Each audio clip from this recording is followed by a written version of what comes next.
episode of the Significant Coaching Podcast, I sat down with one of the youngest head men's college basketball coaches in the country, Coach Spencer Henke, the new head men's basketball coach at St. Leo University down in Florida. Coach Henke has spent the last 8 years developing his skills and experience under two giants in the college game, Steve Wojciechowski, the former star Duke point guard and former Marquette University head coach, and one of the true gentlemen of the game and an old friend of mine, Lance Randall. If you're going to take the reins as a head college coach, there's not two better guys to learn from. I'm very thankful for Coach Henke recording this episode when he does, because at the time of this recording, he was scheduled to get married to the love of his life the next day. Congrats to Coach and his beautiful new bride. I hope they got a few days away before he was back in the gym for the start of the school year. We had a great conversation in this episode, and you'll hear some really strong advice for all the young guys and gals looking to break into the college game as a coach.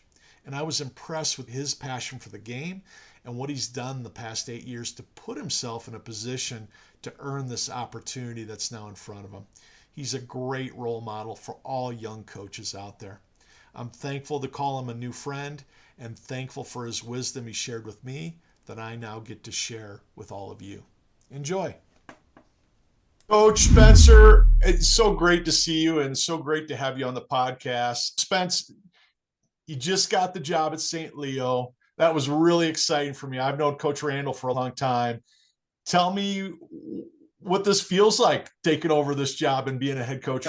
I don't think it's quite sunk in yet. A little bit more. I think the biggest change is obviously going from being an assistant the last 3 years with Coach Randall, where I got tasks to do, and now I can tell people what to do. No, I'm just kidding. No, it's been awesome. I've been very fortunate to obviously step into this role in such a great program in the warmth of Florida, which is never a negative either, but it's been great. It's been a whirlwind for sure, without a doubt, because it all happened very quickly, but selfishly, I think I was ready for it. And that's a credit to all my mentors so far. And I think as well, Coach Randall too, really giving me a lot of leverage these past 4 years at St. Leo leading up to this point, where in terms of campus connections, community connections, and really just having my voice, I think ready for that. Obviously, there is a lot to learn. I always tell our guys that we're just as much of learners as them. And I think I've done more learning in the last, a little over 2 months now than anything, which has been awesome. But I've loved it so far, and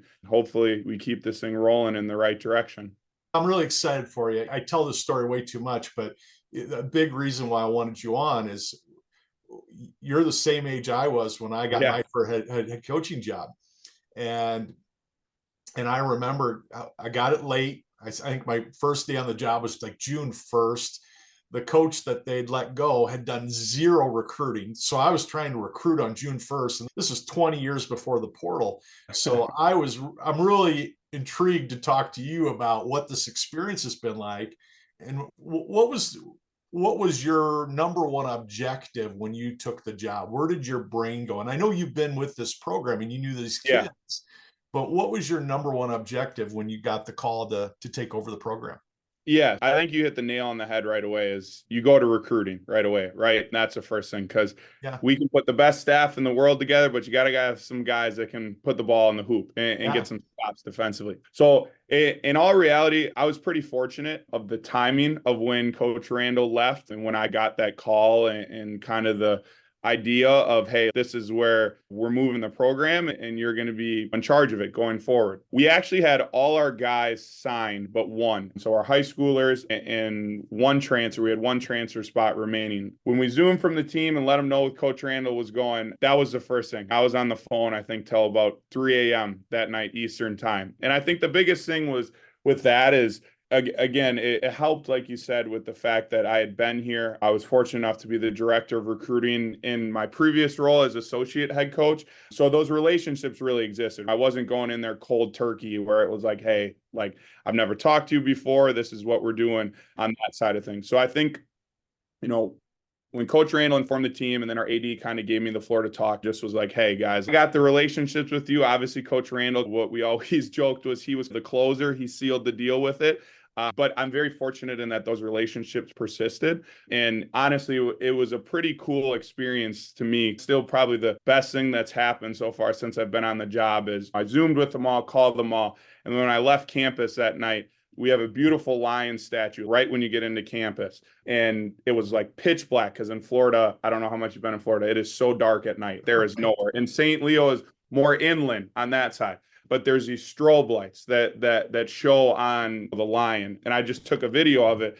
And I was pretty much just like, hey guys, this is the start of a new era. Like the light is shining on the lions from that. They were all asleep at that point. But then the next morning, and I don't know if they talked or what they did, they all took videos of themselves, like, coach, like, we got your back. Like, we're in this, like, we're in this together. Like, you recruited us from that standpoint. So that was like, it brought a tear to my eye. Oh, absolutely. When it first happened. Yeah. But it was really cool because that's the first thing you worry about. And you see it all the time at the Division I level, Division II, Division III, with just the way the portal is. It's easy for that. And I get it because Coach Randall obviously has a ton of experience. That was part of the reason why those guys came to St. Leo. Just really hit the relationships on the head. And then we're fortunate enough that actually right when the next day after we announced that he was leaving, our final visit was coming, knowing that. So we got that wrapped up too. So that was step number one. And thankfully it was a pretty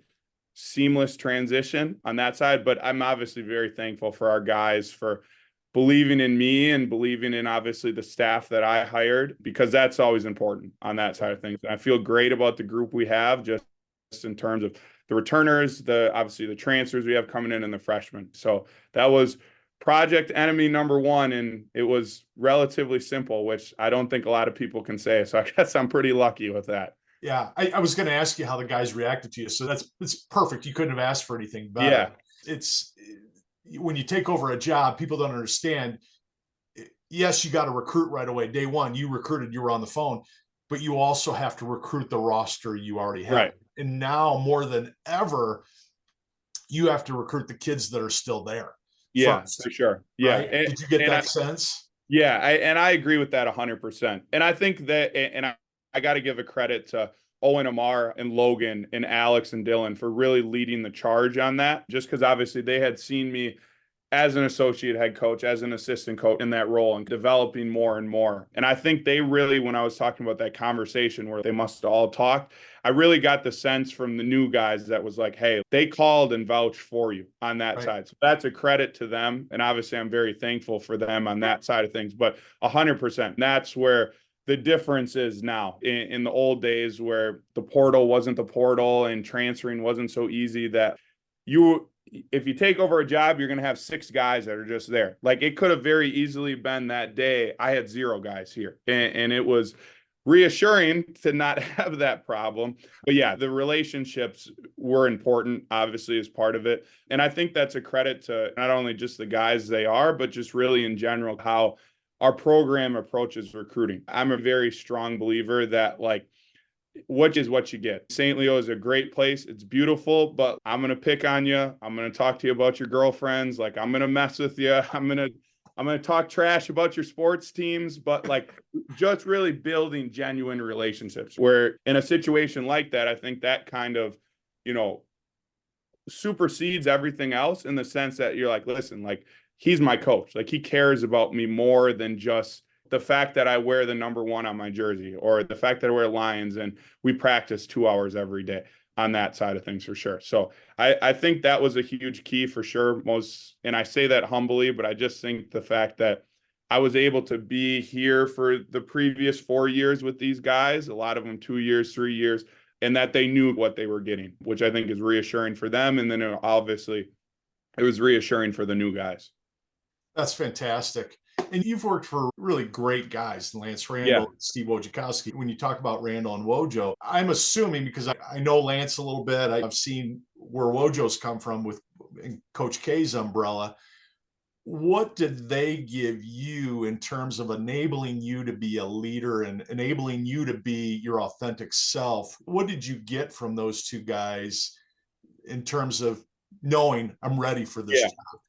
No, for sure. Most definitely. And I think it really starts all the way back with Coach Wojo is the fact that I was fortunate enough to be a student manager at Marquette all 4 years. And I think it is an unbelievable route to get into coaching. So anyone that's listening that may be aspiring to be a coach, whatever the case is, I cannot emphasize that enough, is that if you're not blessed athletically to continue your college career, you want to be a coach, which I always knew I wanted to do the student manager route. It is a grind. Do not get me wrong. Like, you are in there late at night. You are doing a lot of different things, but Coach Wojo and really the entire staff at Marquette were unbelievable to us. It is probably the best manager experience I think anybody could have, in the sense that when you talk about enabling, is they pretty much, once you earn your stripes, for lack of better terms, and show your commitment, like how you want to approach it and how you want to really start to blossom your coaching career, they gave you that leeway. And I was very, very fortunate for that. So like for my avenue, for example, I love the skill development aspect. Like I absolutely loved it. That was one of those things where like I saw a niche, I guess, for lack of better terms. And okay, I'm going to be in here every single time a guy wants to work out and build that relationship with the players. Really, I got to give credit to Caton Reinhardt and Andrew Rousey, two really good players for Marquette. First, my couple years is I would be in there rebounding, and then it got to the point where they were like, hey, do you want to work me out? Put me through a 30-minute workout, whatever the case may be. And obviously, as a freshman, dealing with guys that want to be in the NBA, you get a little nervous with that. And then on top of like, all right, I'm going to do something wrong for the coaches. I don't want to get in trouble on that side of things. But I think really once Kate and Rousey started that, Marcus Howard came along, then Sam Hauser and Sakar Annam and Kobe McEwen and Theo John. And I think it was one of those things where I'm thankful that they trusted me, but then Coach Wojo, Coach Stan Johnson, Coach Jake Pursuti, Coach Dwayne Killings, like they taught me things along the way. Hey, we love what you're doing, but why don't you focus on this, right? Because again, we're always learning on that side of things, and ultimately you're serving them, you're serving the program. So I think that's where I would say I really started to get my confidence in terms of like my voice and kind of working with guys, is just that ability that I think is very unique for a student manager role, right? That our coaches at Marquette trusted me to do that. And I was very fortunate for that too. Marcus Howard is killing it. And I'm not saying I'm a major reason why by any means overseas, but just to be able for me to really to learn from him and learn from Sakar and see Sam Hauser just rattle off 50 straight made threes like it's nothing, and just see like that work of it. And then obviously as well, learning the film, the scouting report, stuff like that. And then really when I graduated from Marquette, I would say I had a choice to make. I could have stayed the Division I route, and it was COVID, so opportunities were limited to 100%. But could have stayed the Division I route and done a graduate assistant. But again, I say this humbly, I felt like I needed a little bit more, in the sense that I had done so much at Marquette and was so thankful to be able to do so much, that when I really talked to those guys, they were like, hey, you could consider Division II, in the sense of that Division II is not like Marquette, right? We got 3 coaches here. This is what we're doing. You are both feet in the deep end day one. Like, you are recruiting, you're doing scouting reports, stuff like that. And I was fortunate enough to actually find St. Leo through LinkedIn, believe it or not. And I saw it, and the connection point is, so Coach Randall's from Wisconsin, where I'm originally from, coached at my high school. My assistant coach in high school played for a state championship team. So I just reached out to him and I was like, hey, is there any way you can get me in contact? Like, I hadn't previously known Coach Randall at all. And then I ultimately got connected, and in a week was ready to go to Florida. So it's awesome. And then once I got here, I think it's obviously a credit to Coach Randall and the way that he, delegates on that side of things. Still something that I'm trying to learn how to do as a head coach. Never easy. You'll learn as you go. Trust me.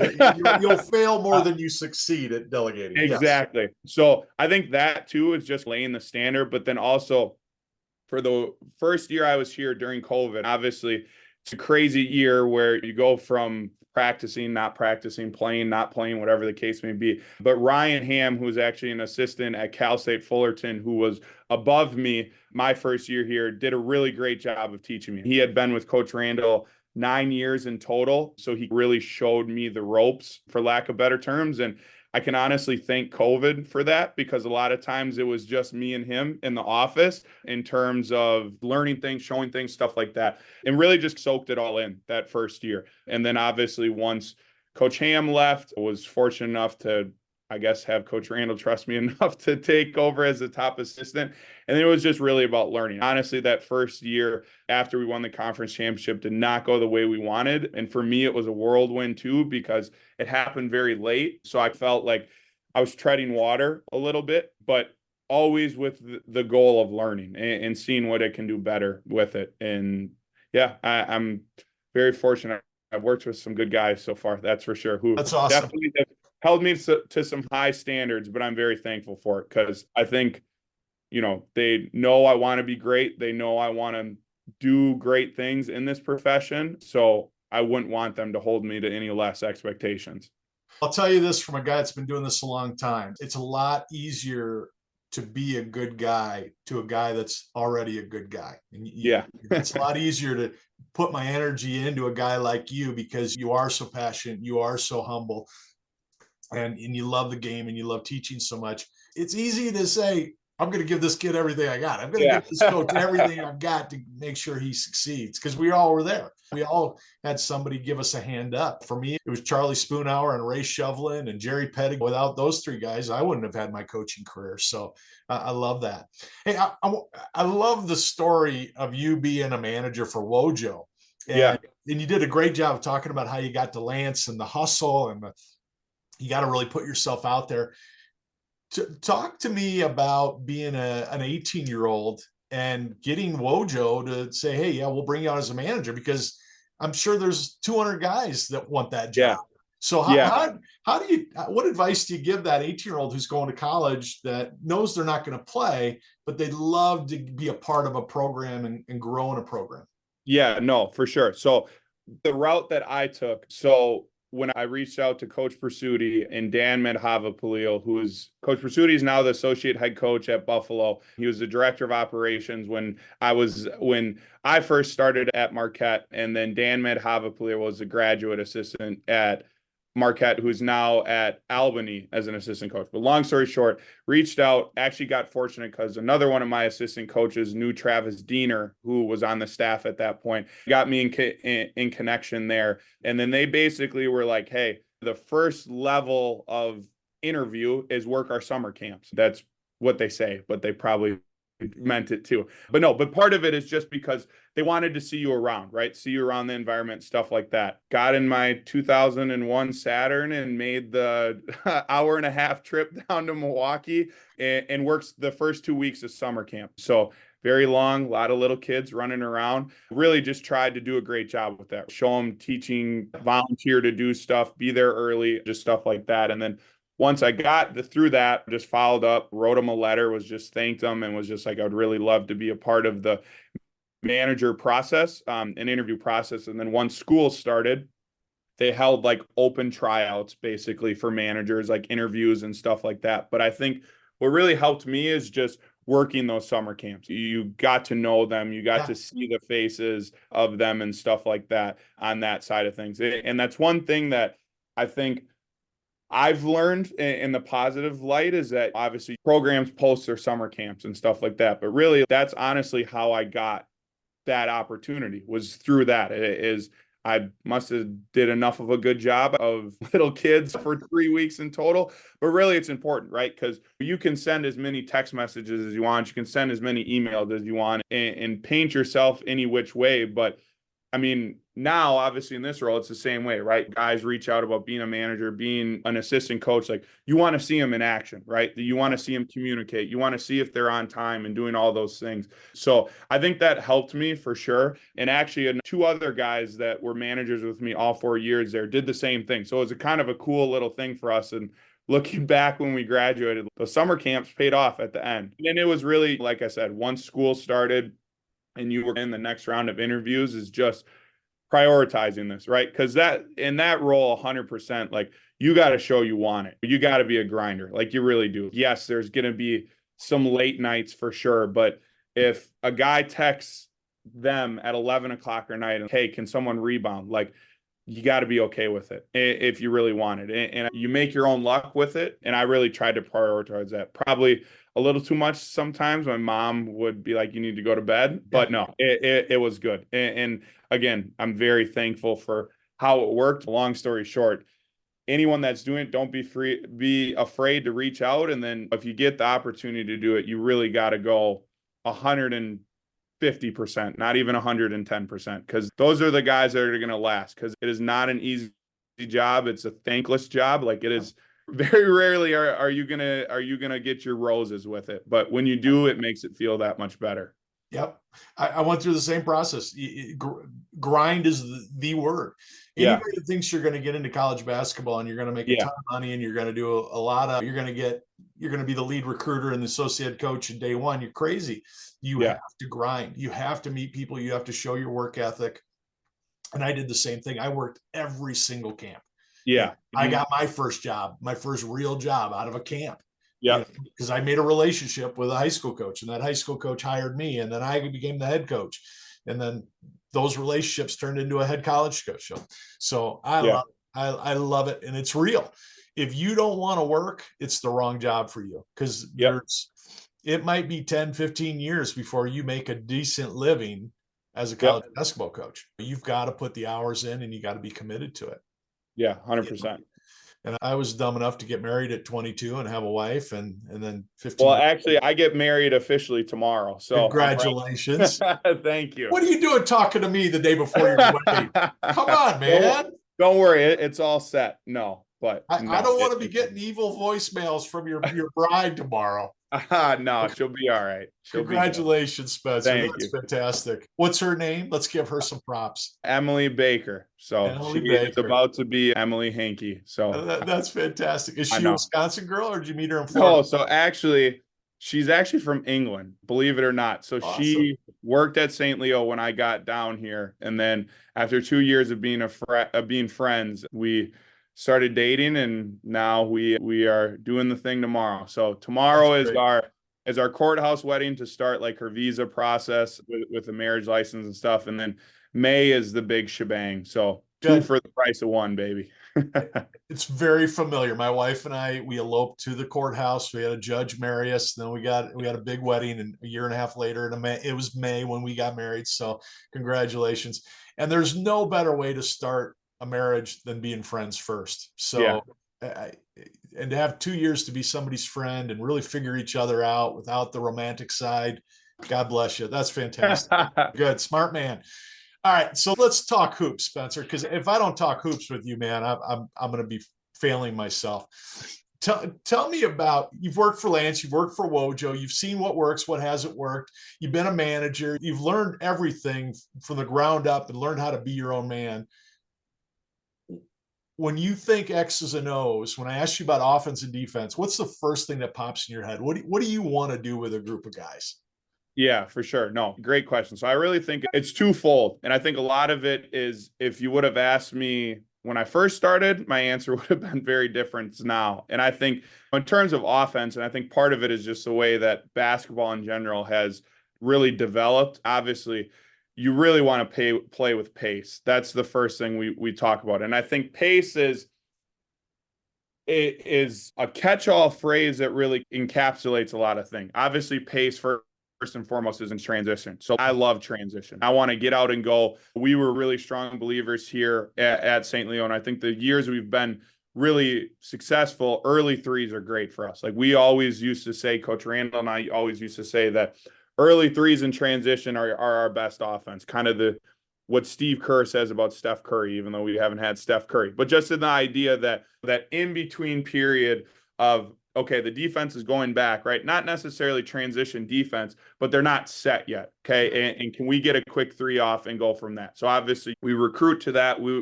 really like guys that can really fill it up and really shoot it, can make plays off the dribble. But then once the kind of the hustle and bustle of transition, semi-transition settles, I think pace also comes into play there in terms of our reads and being efficient. And I think really probably efficiency is really the more direct terminology with our pace. It is just, okay, we do a lot of chin action and a lot of zoom action is really what I envision us doing this year. And that's where pace comes in, that giving the guys the freedom offensively. Okay, these are our reads, right? Back cut, curl, pop, whatever the case is. But the pace in your decision making needs to be efficient, and it needs to be violent. One term that I love that Coach Randall used to use all the time is violent second actions, of just, okay, if I curl, great. Okay, a curl is a curl, but your cut needs to be violent and the pop needs to be violent. And I think that's really where pace comes into play. And for me, that's where, okay, I want to play with pace, but what does pace look like? Does pace just mean in transition? No, not necessarily, because there's more to that. It's the pace of your cuts. It's the pace of the decision making. It's the pace of, if I go to a dribble handoff, I'm not walking into it. I need to go with it at the guy's defender and go from there. So I think really, I guess in terms of offense, is really, like I said, pace is it. But for me, pace is not just playing fast, because playing fast can be great at times, but you can really get out of control with it. You can make a lot of bad decisions. And defensively, I think we've had to really be flexible over the years. I've been at St. Leo specifically and really started to grow into college coaching, just because I think we've had some teams that can really defend. Like my first year here when we won the conference championship, those dudes were some dogs defensively. We could get up into guys and we could really pressure and we could trap and we could switch ball screens. And then 2 of the years we couldn't. And then 2 years ago we could again from that side of point. And then this year, I think in terms of just kind of ideology and just plan putting it in place, is obviously you're a culture of your environment. I got to give credit where credit is due. Nova Southeastern's been unbelievable in Division II these past couple of years, and the way they play it is impressive. Okay, they are pressing you the entire in time. Your face. And for anyone that hasn't watched one of their games, watch one of their games, because it is one of the most unique systems in the entire country, and it is unique to them, and they do an unbelievable job with it. So I think I really plan on probably not being them by any mean, but you got to culture your guys, program your guys, for lack of better terms, of what's in front of you. And the reality of the situation is they've been in front of us the past couple of years, getting playing faster, working on some pressing and stuff like that. But I really think, again, defensively is just being active. The difference between feeling a guy and actually feeling an activity level from a team where you're talking and you're communicating. And those are things that we haven't always been great at when I've been at St. Leo. And I hope that we're better at it this year than we have been those not productive years, but it's really important. I'm a man-to-man guy. I want to play man-to-man. I want guys to embrace the challenge of guarding, and we can't give away all our cards, obviously, but we plan on playing that way for sure, and just being aggressive and just really switching some ball screens, trapping some ball screens, playing straight up hedge, whatever the case may be with it, but just truly getting an identity of, I think, just having a presence on the defensive end, because the 2 years we've been really good that I've been here, we've had that for sure. And the other 2 years where we've just been okay, I think that's been a little lackluster. But at the end of the day, the guys got to want to play defense. Defense is not knight in shining armors by any means. It's you're in the mud with it. You are in the cellar, and you got to really get after it with it. And I think that our guys this year have that, which I'm excited for sure.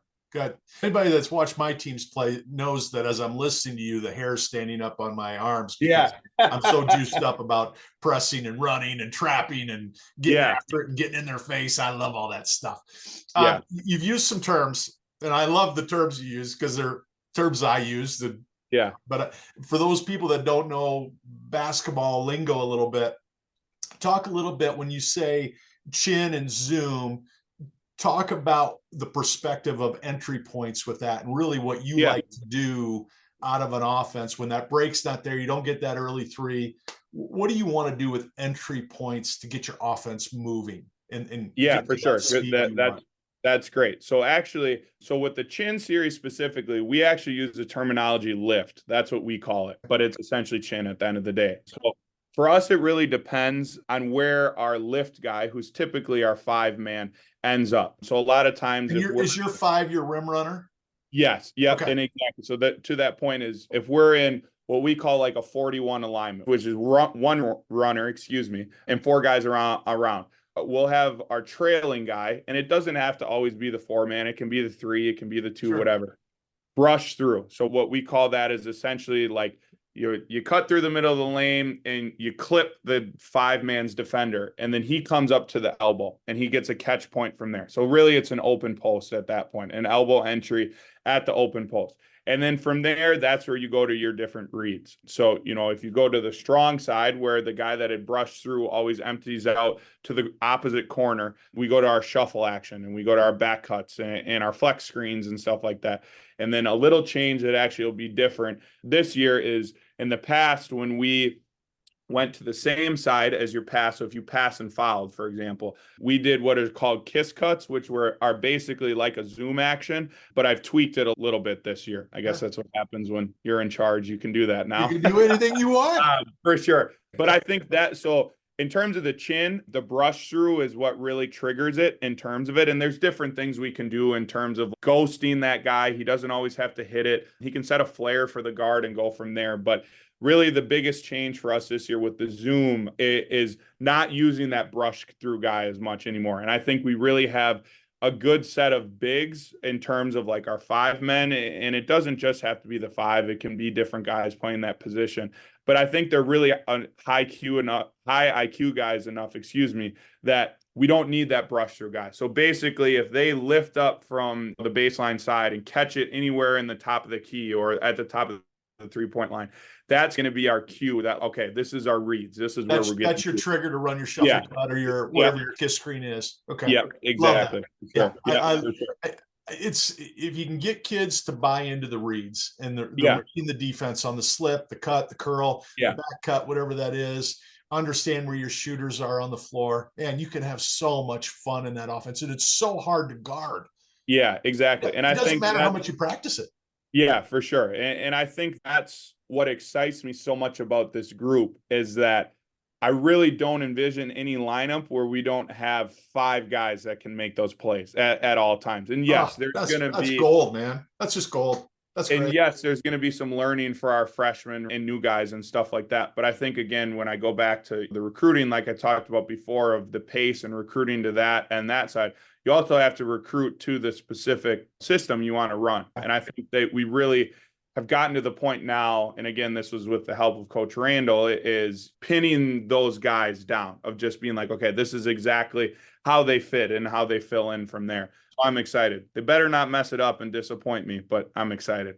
They won't. They'll be all in, man, because you're giving them freedom. You're giving them flexibility to make reads and that's the right way to play too. I know old school Bo Ryan swing offense basketball has value. Don't get me wrong, but the new age of giving guys freedom and encouraging them to grow every single read, right? What they make one read, and just giving them the flexibility and the confidence, honestly, at the end of the day, to understand, okay, if the defender does this, I should do this. And if the defender does this, I should do this, and vice versa. So that's what excites me about that way of playing, for sure. Even Bo Ryan in those last 5 or 6 years. And I played against Bo when I was at when he was at Platteville. So I saw those 25 years of transition with Bo's offense. And even in the swing, man, they went to set that swing screen. They'd cut, they'd dive, they'd slip. So that's why those Wisconsin teams were so good. They could take that formula and go, we're going to make it ours. Yeah, 100%. So I love that.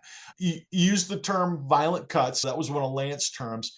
I want people to understand from you that we're not cutting through the lane punching somebody. Yeah. But it's the idea of what, in terms of my action, even if it's not physical, I want it to be physical. If I run hard at you, you're going to jump back a little bit. Is that the mindset when you guys talk about violent cuts? Right, for sure. So we use a ton of hammer actions and staggers, and that's really where it started from, is that what we call is like hammer jam. Okay, let's say my guy in the corner, we set a hammer screen for him.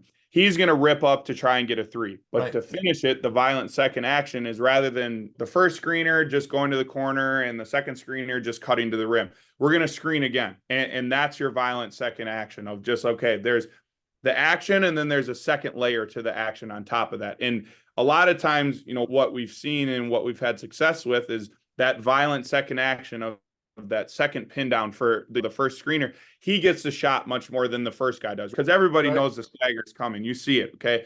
from there. But then on that side of things, and you really create some good offense and some different situations out of that. And like I said, with the shuffle cut, like if we set a back screen, okay, great. The guy's going to come off the back screen. We know that's going to happen. Okay. But the screener has to violently second action pop hard. And right. you know, that split second indecision where, again, if I'm guarding the back screen guy, okay, I'm going to help for half a second or else it's a dunk at the rim. Okay. Right. But don't give that defender time to recover, to help you, to guard both, basically. Force them into that decision-making process. They're like, man, this dude just screened the heck out of my teammate, so I have to help. But then he just popped just as hard. So now I'm caught in between on that. So I think that's really where it stemmed from and what we try to do in terms of offensively, really, with that. Yeah, no, we're not cutting in the lane, throwing elbows or anything like that.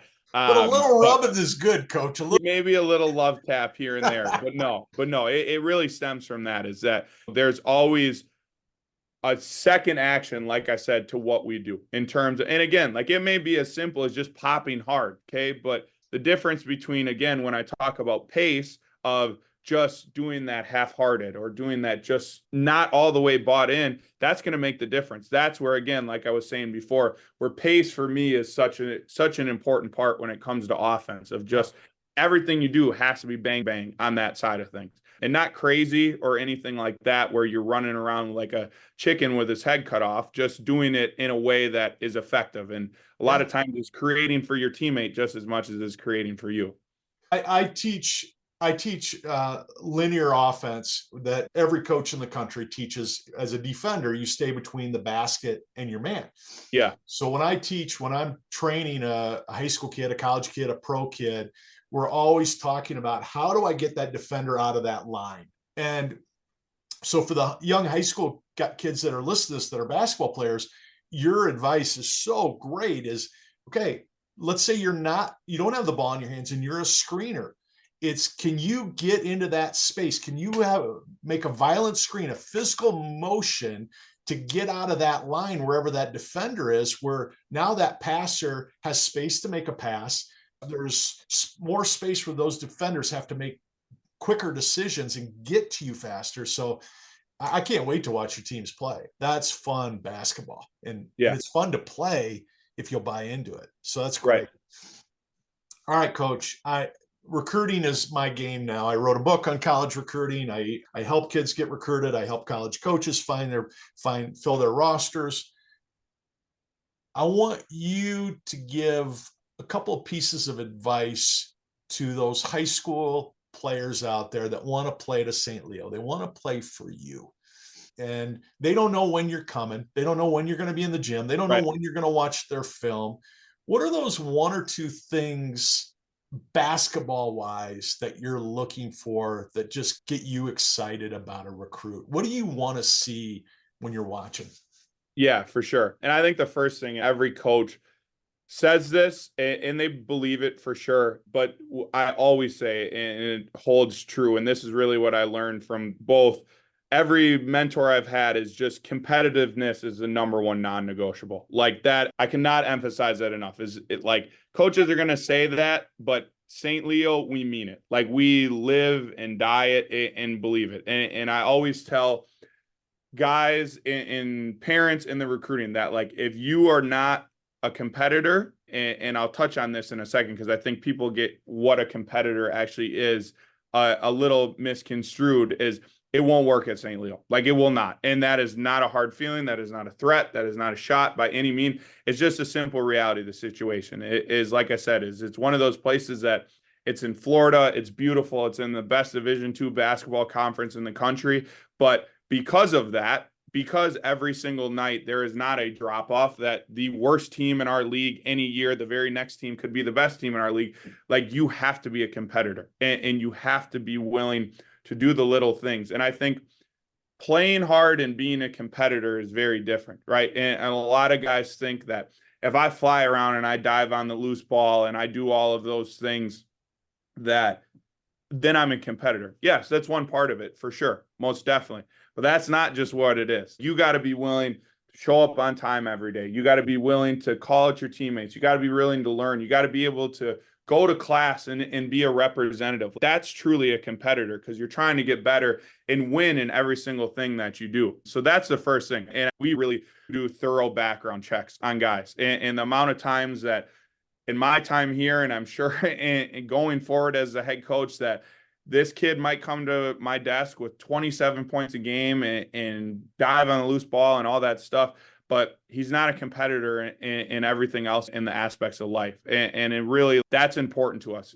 St. Leo is a place that you can ask any parent that I've talked to that I recruited. I truly believe St. Leo is a place that if you're here for 1 year, 2 years, 3 years, 4 years, 5, sometimes 6 now with right. COVID, that you are here to set yourselves up for the next 40 years of your life. And it is a place that the support staff is unbelievable on that side of things. Our resources are great, the gym, the coaches, all that stuff. But really, I want guys that see that they're like, okay, St. Leo, if I'm here for 1 year, 2 years, like I said, whatever the case may be, it's setting me up for the next 40 years. And that's really, again, that competitor mindset, that like how you do one thing is how you do everything, right? Though maybe one of the oldest quotes of how you do it. But really, I want guys that believe that are going to buy in and are going to understand that. And then obviously the skill part of it too is obviously a factor.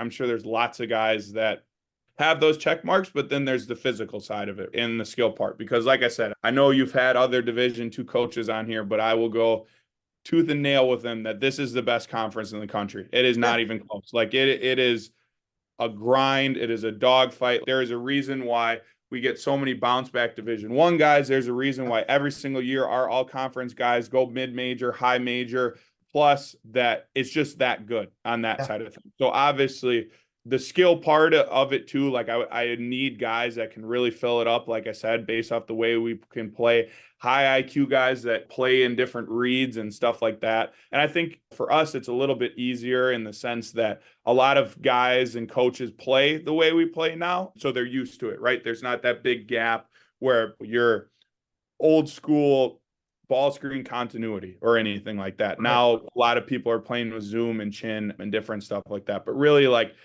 that the number one thing is being a competitor, and it's being a competitor in every single thing you do. Because like I said, playing hard and talking and diving on the ground for loose balls, yes, that is an aspect of being a competitor. But for us, being a competitor is wholesome. It's being a competitor in the classroom, community, with your teammates, with your family, all sorts of stuff like that. Yeah. And I think what young guys need to understand is we might only get to watch you for 5 or 10 minutes in a live session. Yeah.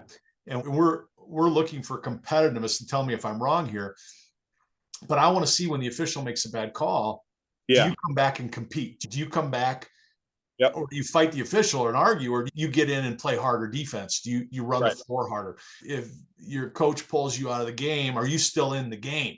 Are you still focused? Are you still a cheerleader? Are you still active? Are you on the bench pouting?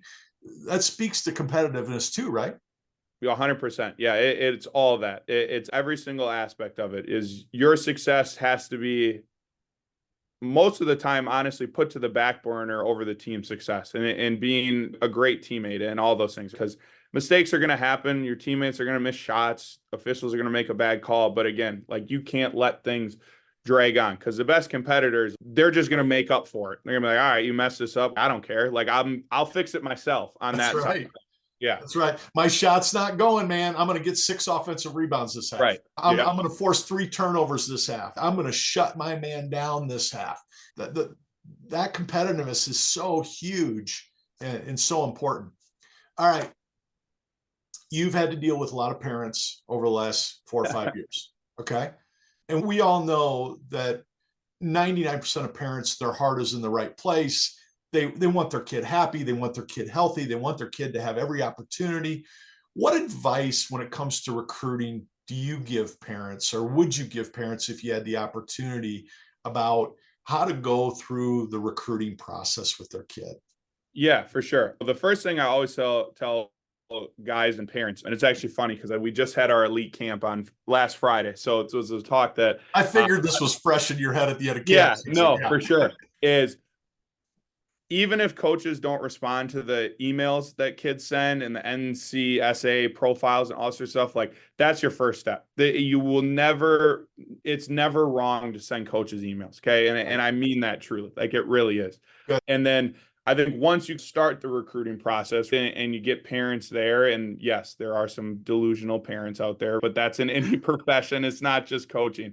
I think really how I approach it with them is I definitely try to always create a relationship with them. But again, I go back to the point that really trying to encourage your kids to go to a place that, yes, is going to support them and do without a doubt. But really, like I said, like we always approached the relationship with parents and the communications with parents of, like I said, like St. Leo is a place where, listen, like you have to trust us for the years that they're there, of just the sense that you may not be happy with the fact that your son's not playing. Okay. But there's two sides to the story why your son's not playing. So just berating your coach and just going in there and doing that is not part of it. Or the reality of the situation is maybe he's not good enough yet. Maybe this is part of that plan. And it's part of the situation that, like I said, if you're coming to us, like our parents, and honestly, we've had a pretty solid parent group in general since I've been here. Again, go back to just the simple fact that I tell them and I told them and will continue to tell them, St. Leo is a place. If you are here for 1, 2, 3, or 4 years, it is to set you up to be successful for the next 40 years. And I think from the parent side of things is obviously is down the road when I have kids, and if they're good enough to play college sports, whether it's basketball, whatever the case is, it's you really got to find a place like that you got to understand that it's not high school anymore. It's not AU where you're doing that. Like your son, your daughter is given an opportunity to play a college sport, but hopefully it's at a place that approaches that way. And the success rate of how those setting you up for the next 40 years may be very different. We've had guys here that have been here for all 4 years and they didn't play till their 4th year. But that 4th year, they were unbelievable. They killed it. They did.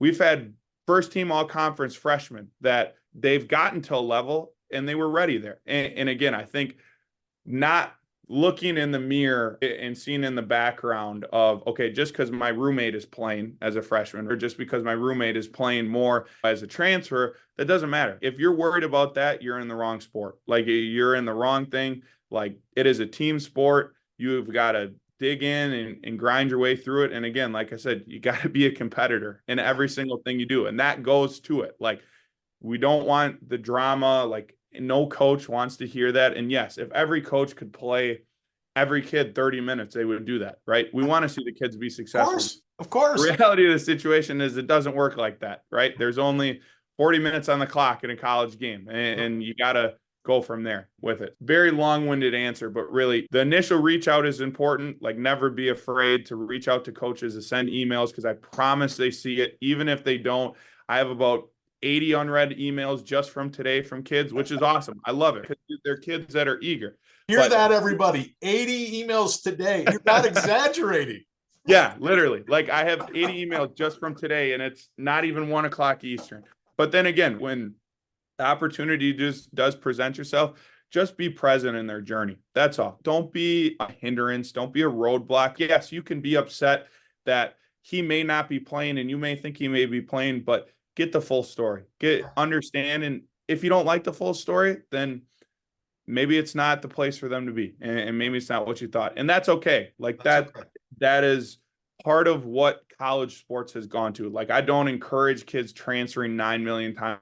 Yes. Nobody ever wants to see that. But the reality of the situation is if that's what you want to do, that's what you want to do now. And it's part of it. Yep. Yeah. I'm the guy on the pedestal with the big drum, pounding the drum, saying loyalty. Yeah.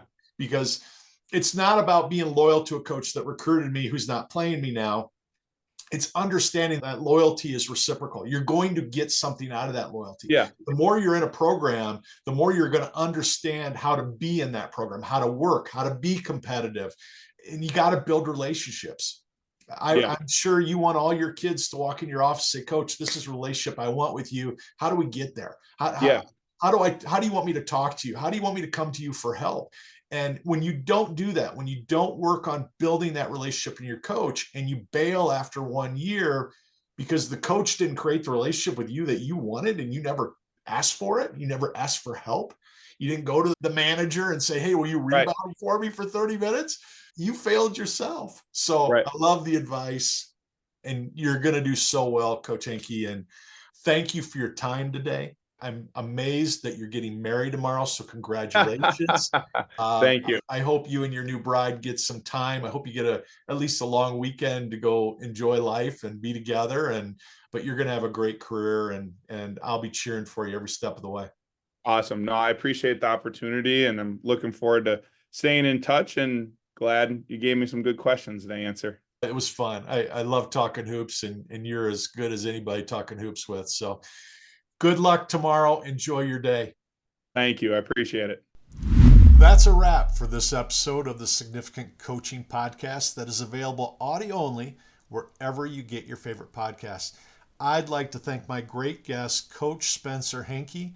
He's going to do big things in that highly competitive Sunshine State Conference.